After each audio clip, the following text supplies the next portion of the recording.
ناس بتستخدمها كأنتيكة في البيت. دي قوقعة البصر اللي هي بتقفل على بعض كده زي ما انت شايف، حاجة جميلة برضو. اهي قوقعة البصر. عندي برضو القواقع الصغيرة دي تتحط في النيش، برضو حاجة ما شاء الله، برضو حاجة جميلة. في عندي ما ننسيناش برضو الهدايا. عندنا برضو شغالين في، بص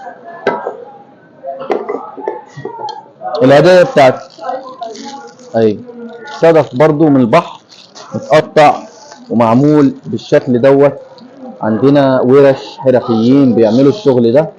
الشغل ده حاجة ما شاء الله يعني. اهو صدف طبيعي من البحر، مفهوش ولا بلاستيك ولا الكلام ده كله.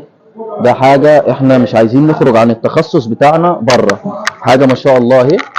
اهي ما شاء الله. في منه الاحجام برضو بتاعته، احجام صغيرة واحجام كبيرة. في عندي اساور من البحر